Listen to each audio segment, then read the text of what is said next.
சேலம் எருமபாளையம் ஸ்ரீ ராமானுஜர் மணிமண்டபத்தில் வருண பகவான் அருள் வேண்டி வருண ஜபம் நடைபெற்றது.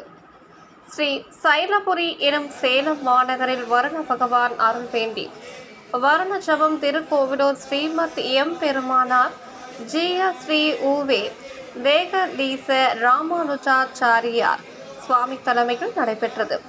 மங்களா சாசனம் ஆந்திர மாநிலம் ஸ்ரீ ஸ்ரீ இத்ரி தண்டி ஸ்ரீமத் நாராயண ராமானுஜர் சின்ன ஜிய சுவாமி செய்தார். நிகழ்ச்சியை வடுவூர் கணப்பாடி ஸ்ரீ உவே கோவிந்தாச்சாரியார் சுவாமி, மன்னார்குடி ஸ்தானிகம் ஸ்ரீ உவே எஸ் பிரசன்ன வெங்கடேசன் தீட்சதர் சுவாமி நடத்தி வைத்தனர். நீரின்றி அமையாது உலகு என்றபடி ஸ்ரீமத் நாராயணன் உலகை படைக்கும் போது அவையவ அசசர் ச ஆத்தென என்றபடி நீராய் நிலனாய் தீயாய் காலாய் நெடுங்கோனாய் என்றபடி நீரையே முதலில் படைத்தான். ஏனென்றால் உலகில் மக்கள், விலங்குகள், பறவைகள் மற்றும் ஊர்வன ஆகிய அனைத்தும் வாழ்வதற்கு நீர் அடிப்படை தேவையாகும். அதனை உலகுக்கு எல்லா காலங்களிலும் கிடைக்க செய்ய வருண தேவனை பொறுப்பாக்கினான். வருணன் உப்பு நீரை மேகத்தின் உதவி கொண்டு நல்ல நீராக்கி மக்களுக்கு குடிநீராய் கொடுப்பதே அவன் அன்றாடம் செய்யும் பணியாகும். கண்ணனும் பகவத்கீதையில் 10ஆம் அத்தியாயத்தில் தான் வருமானாக செயல்படுகிறேன் என்று தெரிவித்துள்ளார். குரோதி வருஷமான இவ்வருஷத்தில் வருண மேகம் வேறு பருவத்திற்கு மேற்கில் உற்பத்தியாவதால் பல இடங்களில் பலத்த மழை பொழியும். ஆனால் அதில் 10 பாகம் சமுத்திரத்திலும் 6ஆம் பாகம் மலைகளிலும் 2 பாகமே பூமியில் பெய்யும் என்று பஞ்சாங்கம் தெரிவிக்கிறது. எனவே மக்களுக்கு குறைவு இல்லாமல் நல்ல நீரை பொழிய வேண்டி இன்று சேலம் ஸ்ரீமத் ராமானுஜர் மணி மண்டபத்தில் காலை 8 மணி முதல் 1 மணி வரை திருக்கோவிலூர் ஸ்ரீமத் எம் பெருமான் ஜிய ஸ்ரீ உவே தேஜலீச ராமானுஜர் சாச்சியாரியார் சுவாமி அக்கராசனத்தில் ஸ்ரீமத் பரமம்ச திரிதண்டி ஸ்ரீமத் ராமானுஜர் சின்ன ஜிய சுவாமி அவர்கள் எழுந்தருளி வருண ஜபத்தை மங்களாசாசனம் செய்தார். தொடர்ந்து ஹோமம் நடைபெற்று ஹோமத்தில் பூர்ணாகுதி சமர்ப்பித்ததும் இறுதியாக மகா தீப ஆரத்தி காண்பிக்கப்பட்டது. ஆலயத்தில் தனி சன்னதி பெற்று வரும் திருவேங்கட முடையான், மேல்கோட்டையூர் சம்பத் நாராயணர், ஆஞ்சநேயர், ஸ்ரீரங்கம் ரங்கநாதர், ஸ்ரீகாஞ்சி வரதராஜ பெருமான் ஆகிய தெய்வங்களுக்கு தங்க கவசம் அணிவித்து சிறப்பு அலங்காரம் செய்திருந்தனர்.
ஸ்ரீ ராமானுஜர் உற்சவர் ராமானுஜருக்கும் சிறப்பு அலங்காரம் செய்திருந்தனர்.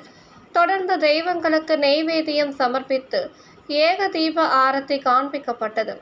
ஆலயத்திற்கு வந்திருந்த ஜீயர்களுக்கு சிறப்பு மரியாதை வழங்கப்பட்டது.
चत्वारि पञ्च षड् सप्त अष्टौ नव वासुदेवाय ॐ इदं विचक्रमे कर्माणि पश्यत यतो भृताः ॐ नारायणाय विद्महे वासुदेवाय धीमहि तन्नो विष्णुः प्रचोदयात् स्वाहा ॐ नारायणाय विद्महे लक्ष्मी प्रचोदयात् स्वाहा विद्महे सर्वसिद्धिं धीमहि तन्नो धरा प्रचोदयात् स्वाहा ॐ महादेव्यै च विद्महे शिवशक्त्यै च धीमहि तन्नो नीरा प्रचोदयात् स्वाहा ॐ सुदर्शनाय विद्महे महाज्वालाय धीमहि तन्नः चक्रः प्रचोदयात् स्वाहा ॐ वदयात् स्वाहन्तः प्रचोदयात् स्वाहा प्रचोदयात् स्वाहा स्वाहा प्रचोदयात् स्वाहा तस्माय प्रमोदे स्वाहा यत्किञ्चेदं वर्णये स्वायत्रिपुण्यदीने दीक्षामतिरेजयति दीक्षा राणीरेभिः अस्यामेव प्रतिष्ठते स्वाहा पूर्णस्य पूर्णमादाय पूर्णमेवावशिष्यते ये हि पर्जन्यात् ये ह्यपाम्पते पुरोगादं प्रवर्तय निवर्तय दीक्षातो महावर्ष प्रयच्छतु वरुणं प्रयच्छतु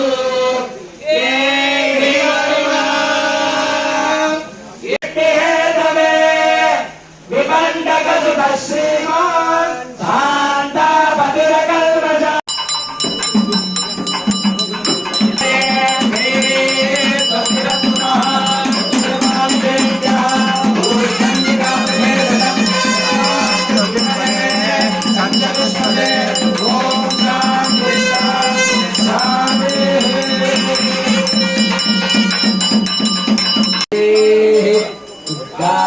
सगुणे दानकायति ब्रह्मपुत्रैव सवनेषु सगुणवति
கர்நாடகாவில் மழை பெஞ்சு காவேரி நிறைய வரும்.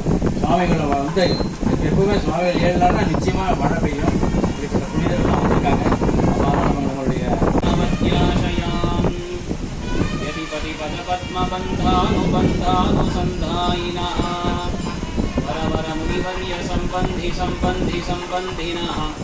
प्रतिदिनमनुभूय भूयो न भूयासमायासं வாழியதிராசன் வாழியதிராசன் வாழியதிராசன வாழ்த்துவார் வாழியன வாழி. முதல் கிரந்தமான வேதார்த்த சங்கிரகத்திலே தொடங்கும் பொழுதே அழகான ஒரு விஷயத்தை சாதிக்கிறார். அசேஷ ஜகத்பிதானுசாசன பிரவருத்த நிகர ஸ்திசத நிகர சிரசி சமதிகதோயம் அர்த்தா என்று அழகான ஒரு விஷயத்தை தெரிவிக்கிறார். அதாவது வேதம் என்று சொன்னோமானால் அது பொதுவாக நாம் என்ன தெரிந்து கொள்கிறோம், வேதம்னு சொன்னால் ஒரு சிலர் தான் அதை பாராயணம் பண்ணிக்கிறார்கள்.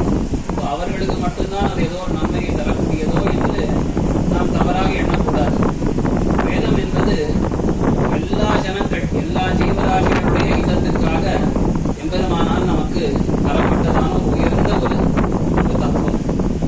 அப்பேற்பட்ட அந்த வேதத்திலே பார்த்தோமானால் நமக்கு ஆத்தியாத்மிகமோ ஆதி பௌத்திகமோ ஆதி தெய்வீகமோ எல்லா விதமான கிளேசங்கள், தாபத்திரயம்னு சொல்லக்கூடிய இந்த அனைத்து துக்கங்களையும் போக்கிக் கொள்வதற்கு வேண்டியதான பலவிதமான வழிகள் காட்டப்பட்டது.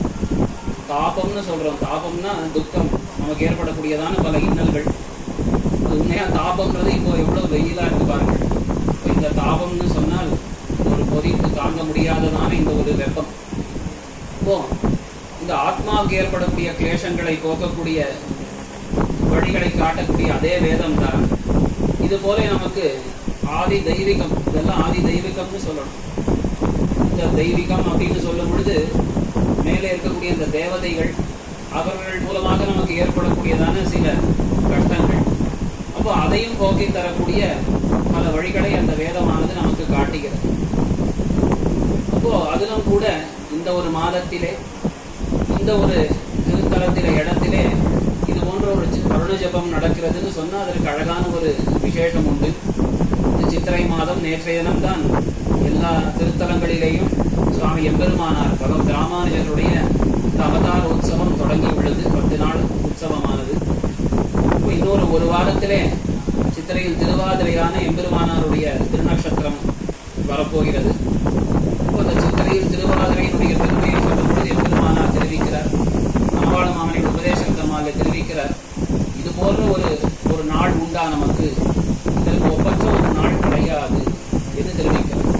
இப்போ அந்த கணக்கிலே நம்முடைய ஆத்ம தாபத்தை எல்லாம் போக்கக்கூடிய அந்த எம்பெருமானாருடைய அவதாரம் அது மேலே ஒரு வாரத்தில் வர இருக்க, அதற்கு முன்பு நமக்கு இந்த உடம்புக்கு வேண்டிய ஒரு குளிர்ச்சியும் ஏற்படுத்தும் வண்ணமாக இந்த ஒரு வருண ஜபமானது இங்கே எம்பெருமானாருடைய மணிமண்டப திருத்தலத்திலே இங்கே நடைபெறுகிறதுன்னு சொன்னால் அது ரொம்ப ஒரு விசேஷமான விஷயம்.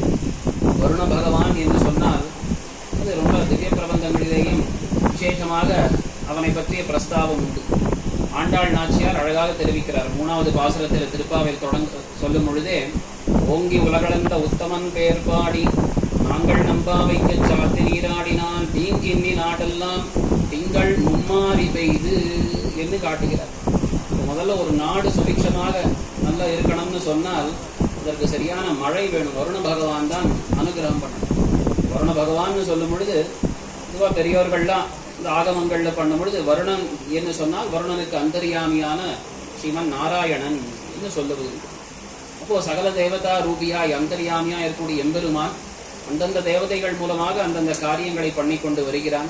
இப்போ வருண பகவான் மூலமாகத்தான் நமக்கு வேண்டிய இந்த மழையை அவன் பொழிகிறான்னு பார்க்கிறோம்.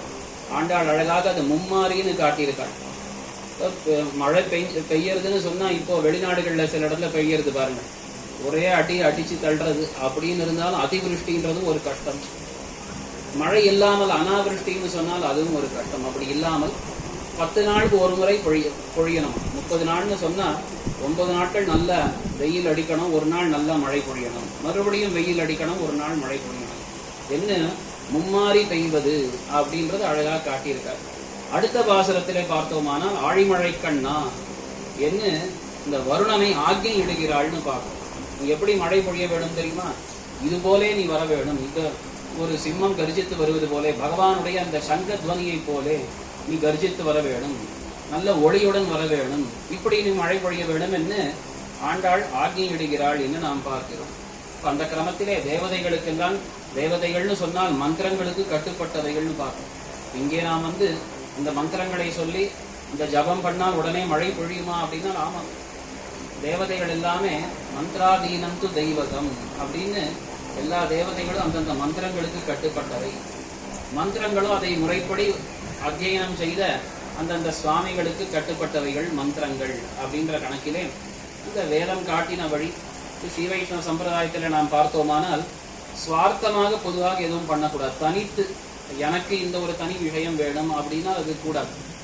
நம்ம எதுவுமே நமக்கு என்ற இந்த சுயநலமாக எதுவும் பண்ணக்கூடாது. ஆனால் பொதுநலமாக பரார்த்தமாக லோகக்ஷேமார்த்தமாக எதுவும் பண்ணுவது சரிதான் என்று காட்டப்பட்டிருக்கு.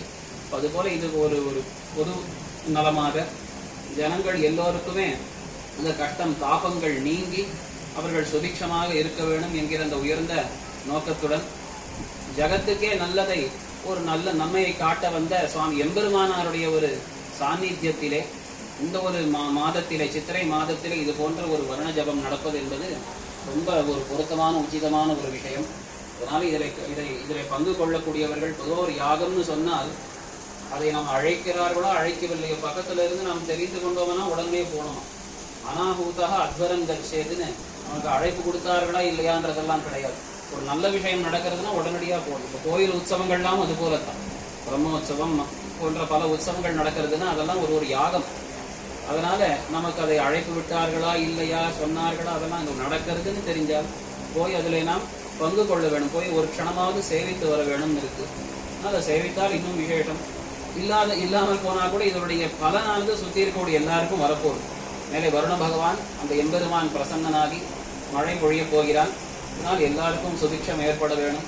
இதுபோல லோகக்ஷேமார்த்தமாக மேலும் மேலும் எம்பெருமானாருடைய அந்த ஒரு ஆஜியை பின்பற்றி இந்த மணிமண்டலத்தை சார்ந்த அந்த பெரியோர்கள், இந்த சேலம் மாநகரத்தை சேர்ந்த பெரியோர்கள் இதுபோல இன்னும் சத்விஷயங்களை நல்ல ஒரு விஷயங்களை பண்ணி கொண்டு வர வேணும். எம்பெருமானாருடைய அவர் காட்டின பாதையிலே நாம் எல்லாரும் நடக்க வேணும் என்று எல்லாருக்கும் மங்களாசாசனம். आचार्यानस्मदीयानपि परमगुरून् सर्वमाचार्यवर्गं श्रीमद्रामानुजाख्यं मुनिमखिलजनोद्धारणायावतीर्णं परमहंसपरिव्राजकाचार्यनाम अस्मद आचार्य திருவடிவாரத்திலே சாஷ்டாங்க பிரணத்தி பண்ணி அப்படியே திருக்கோவலூர் ஜீயர் சுவாமி, தேஹடி ராமானுஜ ஜீயர் சுவாமி ஸ்ரீச்சரணத்திலே சாஷ்டாங்க பிரணாமம் பண்ணி இந்த பிரிய பக்தர்களே, இந்த ஸ்தானத்திலே எம்பெருமானார் இருந்தார். மணிமண்டபம் வைகுண்டத்திலே ஒரு மணிமண்டபம் இருக்கு. மணிமண்டப மார்கதாயி ராமானுஜோ விஜயத்தே யதிராஜ ராஜா என்று சொல்லுவார். அந்த மணிமண்டபத்துக்கு மார்க்கம் வழி தருவர் எம்பெருமானார். அந்த எம்பெருமானார் திருவடிவாரத்திலே இந்த சந்நிதியிலே வருண யாகம் பண்ணினார். இந்த சுபிக்ஷமாக லோகம் இருக்க வேணும் என்ன தே தேவா பாவயந்துவஹ பரஸ்பரம் பாவயந்தஹ என்னும் கண்ணபிரான் இந்த பகவத்கீதையிலே சொன்னான். தேவர்கள் தான் இந்த எம்பெருமானாருடைய அந்த பகவானுடைய சரீரங்கள் எல்லாம் பெருமாளுடைய உடம்பு. எப்படி ஆராதிக்கலாம் என்று இந்த சாஸ்திரத்திலே நமக்கு எல்லாம் பெரியோர் சொல்லிவிட்டார். இந்த வருண மந்திர ஜபங்கள், அப்புறம் இந்த மந்திரங்களாலே தான் ஹோமம் நம்முடைய சுவாமிகள் சம்பாதிக்காருங்க. இதுக்கு பிரத்யட்சமான பலம் இருக்கும். மந்திராதீனம் து தெய்வத்தும் சுவாமி சொன்னாரு. இந்த மாதிரி நம்முடைய பெரிய ஜீயர் சுவாமி ஸ்ரீமன் நாராயண ராமானுஜ ஜீயர் சுவாமி ஒரு காரீரி யஜ்யம் பண்ணினார் திருமலையிலே. அது சபலமாக எல்லோரும் அப்போதான் பார்த்தார் அதனுடைய வாய்ப்பு எப்படி இருக்கும் என்னும். அப்புறம் ஹைதராபாத் பாக்யநகரத்திலே தான் ஒரு வருண யாகம் பண்ணினார் சுவாமி சன்னிதானத்திலே. அப்போதான் பெரியோர் இருக்கார். அதிலே வெளிக்குடு வரதாச்சாரிய சுவாமி அவரும் வந்தார் ஹைதராபாத். அந்த வருண யாகம் அந்த ரொம்ப பிரமாதமாக அங்கே பண்ணிட்டார். அதனுடைய பலம் நாம் காட்டினோம். அப்படியே சிங்கராய் கொண்டாயின்னு ஒரு ஊர் இருக்கு.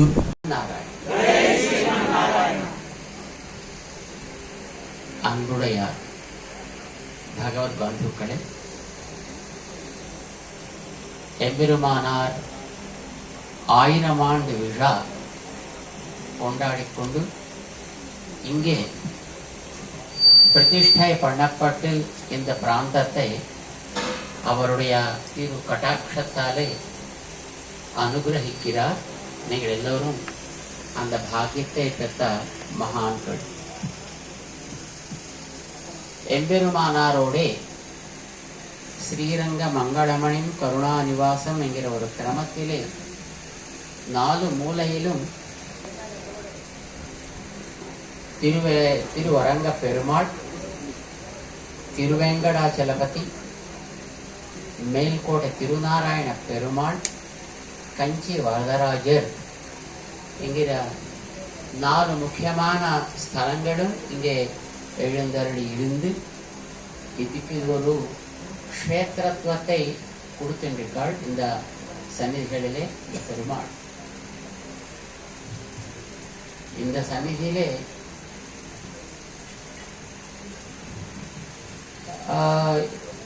2017 அந்த வருஷத்துல இந்த பிரதிஷ்டை பண்ணியிருக்கார்.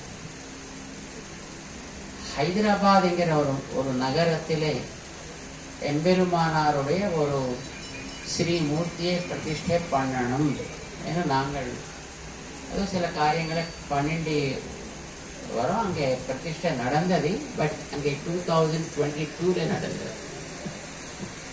2017 இங்கே பிரதிஷ்டை பண்ணி 1000 ஆண்டு விழா நன்றாக கொண்டாடி இருக்கிறார் இங்குள்ள மகான்கள், இந்த க்ஷேத்திரத்தினுடைய நிர்வாககர்களான பெரியோர்கள், நம்முடைய ஸ்ரீராம் ANS ஜுவல்லர்ஸ், அப்படியே அந்த ஆடிட்டர் ஸ்ரீராமன், இன்னும் மாற்றுமுள்ள உத்தம பக்தர்கள் அனைவரும் கலந்து இந்த க்ஷேத்திரத்தை நன்றாக பக்தர்கள் சேவிக்கும் ஒரு கிரமத்துக்கு அனுகூலமாக பண்ணி கொடுத்தார். அவர்களுக்கு பல மங்கள சாசனங்கள் பண்றோம். இப்பொழுது அவருடைய திவ்ய சன்னிதானத்திலே வருணயாகம் என்கிறது ஒன்று பண்ணியிருக்காரு. வருணர் என்ன யாரு? மழை கண்ணன், ஆழி மழை கண்ணன். அவனுக்கு வருண தேவதைன்னு பெயர். அந்த தேவதையை பிரார்த்தனை பண்ணி மழை வரணும் ஏஹி ஏஹி అని கூட்டார். ஆயா ஹீன்னு கூட்டிருக்காரு. இன்னைக்கு இங்கே வரணும், நீர் இருக்கிற அடைஞ்சல்களை போக்கடிக்கணும், நல்ல மழை பெய்யணும், இந்த பக்கத்திலே இருக்கிற அத்தனை ஜனங்களும் நன்றாக வாழ வேண்டும் என்கிற ஒரு பிரார்த்தனையோடு சொன்னார். இப்பொழுது நாங்கள் அங்கே சந்நிதிக்கு சென்ற பொழுது அங்கே ஒரு குண்டத்தை கட்டி அதிலே ஜலத்தை நிரம்பி அந்த ஜலத்திலேயே நின்றிருந்து வருண மந்திரங்களையும் படித்து சுவாமிகள் இந்த காரியத்தை நன்றாக பண்ணியிருக்காருன்னு சொன்னார். நாங்களும் பார்த்தோம். அவர்களுக்கு எத்தனைக்கும் சுவாமிகளுக்கு அனைவருக்கும் பல மங்கள சாசனங்கள் பண்றோம். இந்த உபகாரம் இந்த ஜனங்களுக்கு பண்ணி கொடுத்ததற்காக நாம் எல்லோரும் யாகங்கள் பண்ணலாம். தெரியும், நீங்கள் எப்பயாவது யாகத்தை பண்றீங்களா? பண்ணலையா? பண்ணினா எப்படி இருக்கும்?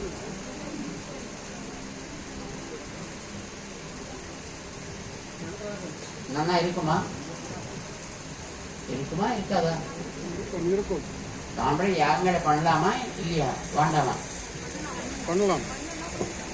பண்ணணும் இல்லையா? எப்படி பண்ணணும்ங்கிறதே கண்ணன் காட்டி கொடுத்தான். இப்போ அங்க யாகம்ங்கிற பேர்ல என்ன பண்ணினா, ஒரு குண்டத்தை கட்டிருக்கார். அதுல அக்னி பகவானை ஆவாகனம் பண்ணிருக்கார். அவருக்கு ஆராதனை பண்றதுக்காக சில ஆஜ்யம், நெய், சில விறகுகள், சமிதைன்னு சொல்லுவோம், இன்னும் மற்றமுள்ள திரவியங்களை கொண்டு வந்து அதிலே இந்த பகவானுக்கு இவை போய் சேர வேண்டும். அப்படிதான் அது பண்ணிருக்காருங்க. அதுக்கு தான் யாகம்னு பெயர். அந்த யாகம் எதுக்காக அங்கே அவ பண்றா? நமக்கு அதை காட்டி கொடுத்து நம்முடைய ஜீவனத்தையும் ஒரு யாகமாக்கி கொள்ளுவதற்காக எல்லாருமே யாகம் பண்ணணும். இதுக்குன்னு சொன்னா பகவான் சொன்ன பகவத்கீதையிலே சஹயஜ்ஞைஹி பிரஜாஹ சிருஷ்ட்வா 3வது அத்தியாயத்திலே பகவத்கீதையிலே பகவான் சொல்றான், நம்மை இந்த உலகத்துக்குள்ளே கொண்டு வர பொழுது யஜ்ஞங்களோட தான் கொண்டு வந்திருக்கான். என்ன யஜ்ஞங்கள்? எதற்காக யஜ்ஞங்கள்? இந்த யஜ்ஞங்கள் உங்களுக்கு என்னென்ன தேவையோ அந்தந்த தேவைகளை நீங்கள் பெறலாம். அனேன பிரசவிஷ்யத்வம் ஏஷவோஸ்து இஷ்ட காம சொன்னான். காமதேனுங்கிற பேர் கேட்டு கிடைக்காது. காமதேனு என்ன பண்ணும்? ஏதாவது நாம் அங்கே போய் கேட்டால் உடனே கொடுக்கணும். இப்போ கிடையாது. அந்த காமதேனு எங்கே இருக்கும், எங்கே இருக்குதுன்னு நமக்கு தெரியாது. தெரிஞ்சிருந்தா நாம் அதை விட மாட்டோம் இல்லையா? அது நமக்கு தெரியாமல் எங்கேயோ வச்சுட்டோம். பட் பெருமாள் கண்ணன் சொன்னா, நீங்கள் அந்த காமதேனுக்காக தேட வேண்டாம், உங்களுக்கே ஒரு காமதேனுவே நாங்கள் கொடுத்துருக்கோம், அதையும் கூட வச்சுக்கோங்க. என்னென்ன தேவைகள் உண்டோ அந்தந்த தேவைகள் அவை கேட்டுட்டு நீங்கள் நன்றாக பெறுங்கள். என்ன அது காமதேனு? யஜ்ஞம் ஆனதுதான் காமதேனு. யார் காமதேனு? யார்? யாகம். யாகம்ங்கிறது தான் காமதேனு. பட் யாகம்னா அதிலே கேட்டா கேட்கறதுக்கு காது இருக்காது, பார்க்கறதுக்கு கண் இருக்கா, கொடுக்கறதுக்கு கை இருக்கா, இதெல்லாம் பிரச்சனை தானே. ஏன்னா அவன் சொன்னா, கண்ணன் நீரே உண்மையே ஒரு யாகம் பண்ணக்கூடிய ஆள் ஆக்கிக் கொள்ளுங்கள். அங்கே ஒரு குண்டம் இருக்கும் இல்லையா? அந்த குண்டத்துக்குள்ளே ஒரு அக்னி பகவான் இருக்காதானே? உங்களுடைய இந்த உடம்புக்குள்ளேயும் ஒரு குண்டம் இருக்கு, தெரியுமோ? ஒரு குண்டம். எவ்ரிடே இங்கே நம்ம எதுவும் போட்டு இருக்கோமே, ஸ்வாஹா ஸ்வாஹா ஸ்வாஹா போடுறோமா இல்லையா? இதுதான் ஒரு குண்டம் நமக்கு. அதிலே போடக்கூடிய திரவியங்கள் சில உண்டு. என்னென்ன திரவியங்கள்? சில திரவ பதார்த்தங்கள், சில கன பதார்த்தங்கள் இல்லையா? அந்த பதார்த்தங்கள் தான் இதுக்குள்ளே சேர்க்கக்கூடிய ஒரு சமிதைகள், ஒரு ஆஜ்யம் போல. எத்தனை பேர் சாப்பிட்டு இருக்காரு எவ்ரிடே?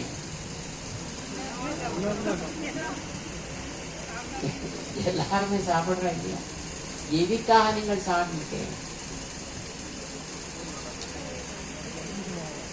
பசிக்கா? ஓகே, சாப்பிட்டா என்ன ஆகும்? உடல் ஆரோக்கியமா இருக்கும், பசி குறையும் இல்லையா? அப்படி சாப்பிடாதீங்க. அதான் சொன்னாங்க, அப்படி சாப்பிடாதீங்க. நீங்கள் எத்தனை சாப்பாடு போட்டாலும் இது பர்மனண்டா இருக்குமா? என்ன இருக்குமா? இருக்காது. இப்போ இருக்கிறது சொன்னா யார் இருக்க உள்ளே? கடவுள் தானே இருக்க உள்ளே. அவன் இருக்கிறதுனால தானே இது இப்படி எல்லாம் வாடுறது. இல்லைன்னா இது ஆடுமா? என்ன? ஒண்ணுமே ஆடாது, அப்படியே படி கிடக்கும், அவ்வளவுதான். சோ இப்போ உள்ள யாரு இருக்கிறா? பரமாத்மா இருக்கிறான். சோ இப்ப யாருக்காக கொடுத்துட்டு பசிக்கனே சொல்றேன். அந்த பாவனை இல்லை நமக்கு. அதனாலதான் மழை பெய்யல. சரியா? அவனுக்கு தான் நான் கொடுக்கிறேன், அவன் உள்ளே இருக்கிறான். பட் இதுக்குள்ள அக்னி எங்க இருக்கு? வயத்துல இருக்கோ இல்லையோ, அதுக்கு ஒரு பேருண்டு. என்ன அக்னி? ஜఠராக்னியே சொல்லுவா. தெரியுமா? அந்த பேர் கேட்கலையா? பரவாயில்ல. இதுக்கு வைஸ்வானர அக்னின்னு இந்த பெரியோரோட சொல்லுவா. எனவே வைஸ்வானரா. ஆமா, சிம்பிளா சொல்லணும்னா பசி. சிம்பிளா சொல்ல போனா பசி என்று பெயர். பசி எத்தனை பேர் இருக்குது? ஐயோ ராமா, அதுதான் இருக்குது உலகில் இருக்கிறதே அதுதான். சில பேருக்கு எத்தனை சாப்பிட்டாலும் வயிறு நிறையாது. போட்டுருக்கே இல்லையா நீங்க? அவளுக்கு எத்தனை சாப்பிட்டாலும் வயிறு நிறையவே நிறையாது. நமக்கு கொஞ்சம் சாப்பாடோட வயிறு நிறையும், பரவாயில்லை. ஸோ உள்ளே இருக்கக்கூடிய அந்த பசி என்கிற பேர் நீங்க சொல்லலே, அதுக்கு தான் வைஸ்வானரன், பரமாத்மா, பகவான், கடவுள். அந்த பேர் யாருக்கு? உள்ளே இருக்கக்கூடிய அந்த அக்னி, ஒரு நெருப்பு, அவன்தான் கடவுள், அவன்தான் பகவான். நான் கொடுக்கிற அந்த ஆகாரமானது அவனுக்குத்தான் நான் அர்ப்பணம் பண்ணுகிறேன். இதெல்லாம் அவனுக்கு தான் சேரது. நீங்கள் நினைச்சா அதுவும் ஒரு யாகம்தான்.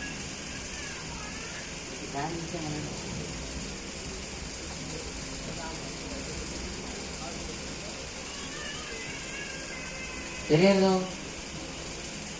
நீங்கள் சாப்பாடு பண்ணக்கூடிய ஒரு கிரமத்தை தெரிஞ்சிருந்தால் அதுவும் பெரிய யாகம்தான். இப்போ நீங்கள் சாப்பாடு பண்ண போறீங்க இல்லையா? என்ன சொல்லி சாப்பாடு பண்ணணும்? கிருஷ்ணார்ப்பணமஸ்து, கிருஷ்ணார்ப்பணமஸ்து.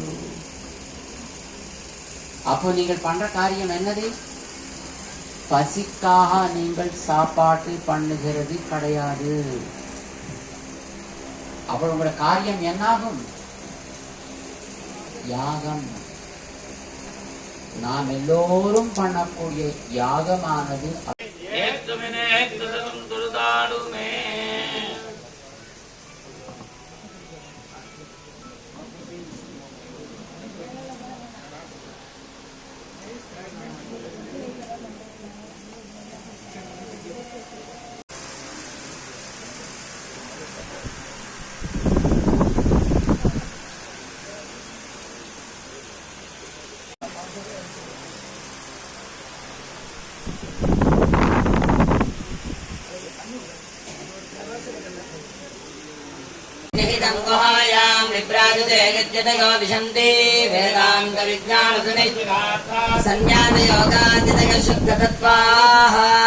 ब्रह्मलोके तुपरान्तकाले परामृतात् सर्वे प्रोक्तो वेदान्ते प्रतिष्ठितः तस्य प्रकृतिलीनस्य यः परः स महेश्वरः.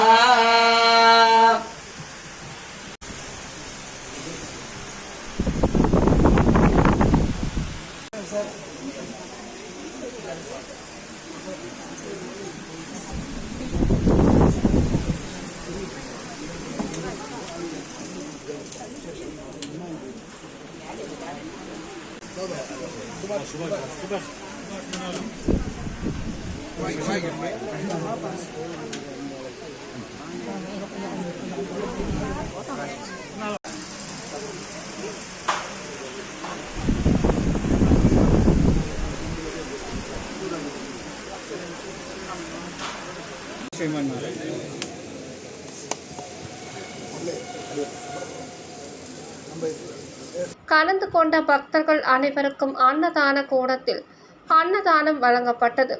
இந்நிகழ்ச்சி ஏற்பாடுகளை சேலம் ஸ்ரீ பகவத் ராமானுஜர் கைங்கரிய சொசைட்டி சிறப்பாக செய்திருந்தனர்.